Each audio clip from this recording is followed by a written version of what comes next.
नमस्कार, मैं रुचि पांडे और आप देख रहे हैं राजनीति दरबार। असम में बीजेपी बीटीसी की 40 में से 9 सीटें जीतकर भी बहुत खुश नजर आ रही है। प्रधानमंत्री नरेंद्र मोदी ने भी बधाई संदेश दिया है, लेकिन सवाल यहाँ ये है कि असम के बीटीसी चुनाव में 40 में से केवल 9 सीटें जीतने के बाद भी असम के मुख्यमंत्री सर्बानंद सोनोवाल से लेकर प्रधानमंत्री मोदी असम में इस जीत के लिए आखिर क्यों खुश हैं, बताएंगे हम आपको अपनी इस रिपोर्ट में।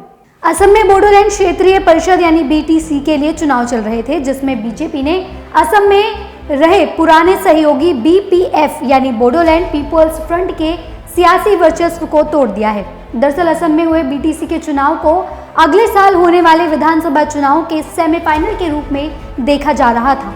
ऐसे में बीजेपी ने अपनी पूरी ताकत झोंककर अपने नए समीकरण साधने का प्रयास किया और बीजेपी सफल भी रही। बोडोलैंड पीपल्स फ्रंट यानी बीपीएफ के राज्य में सर्बानंद सोनोवाल के नेतृत्व वाली गठबंधन सरकार में 3 मंत्री हैं। बीपीएफ बीटीसी चुनाव में 17 सीटें जीतकर 40 सदस्यीय निकाय में सबसे बड़ी पार्टी बनकर उभरी है। बीटीसी के चुनाव में यूपीपीएल ने 12 सीटें जीती, तो वहीं बीजेपी ने 9, जबकि कांग्रेस और जीएसपी ने एक सीट हासिल की है।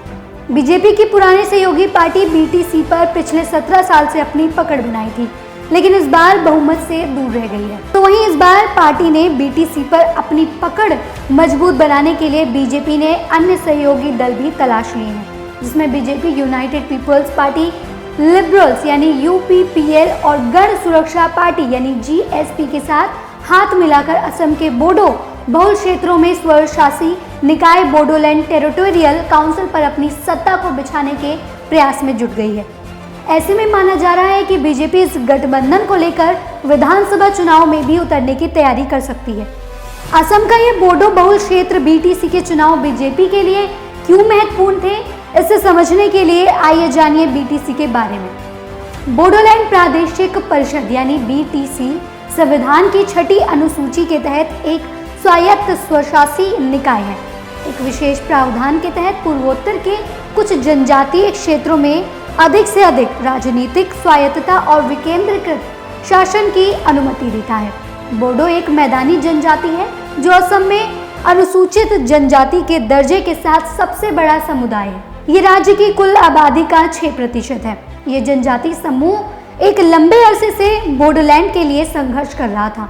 1980 के दशक के मध्य में इस मांग ने एक सशस्त्र विद्रोह आंदोलन को जन्म दिया और कई उग्रवादी समूह सामने शांति बहाली के लिए आए। केंद्र, राज्य और बोडो समूहों के बीच 1993 और 2003 और जनवरी 2020 में 3 समझौते पर हस्ताक्षर किए गए, जिससे उग्रवाद को समाप्त करने और अलग राज्य की मांग को छोड़ने पर सहमति बनी। 1993 के समझौते के बाद एक बोडो स्वायत्त परिषद का गठन हुआ और 2003 के समझौते के परिणाम स्वरूप बीटीसी का गठन हुआ।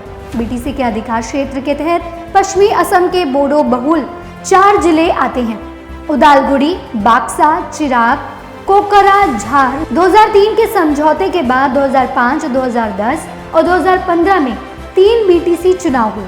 सभी में हाग्रमा मोहिलारी के नेतृत्व वाली बोडोलैंड पीपल्स फ्रंट यानी बीपीएफ ने जीत दर्ज की। अब बीटीसी में बीजेपी को मिली इस जीत के लिए प्रधानमंत्री नरेंद्र मोदी से लेकर गृह मंत्री अमित शाह ने भी बधाई दी है। जैसे कि सभी जानते हैं, पिछले साल बीपीएफ और बीजेपी के बीच गठबंधन था, लेकिन इस बार बीजेपी ने अकेले अपना रास्ता बनाते हुए बीपीएफ को सत्ता से बाहर का रास्ता दिखा दिया है।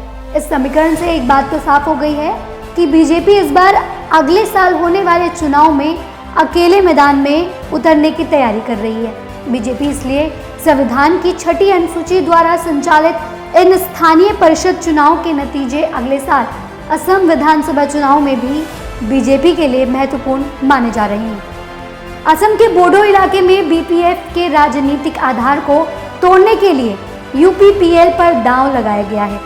इसका राजनीतिक फायदा विधानसभा में भी मिल सकता है, क्योंकि हाल में हाग्रमा मोहिलारी ने समझौते के तहत हथियार रखकर राजनीति में आने की बात कही थी। बीजेपी बीटीसी पर यूपीपीएल को सौंपकर विधानसभा चुनाव में यूपीपीएल की मदद ले सकती है। असम की राजनीति में क्या उतार चढ़ाव आएंगे, हम इस पर लगातार अपनी नजर बनाए हैं। अन्य अपडेट के लिए आप देखना न भूलें हमारा खास कार्यक्रम राजनीति दरबार। धन्यवाद।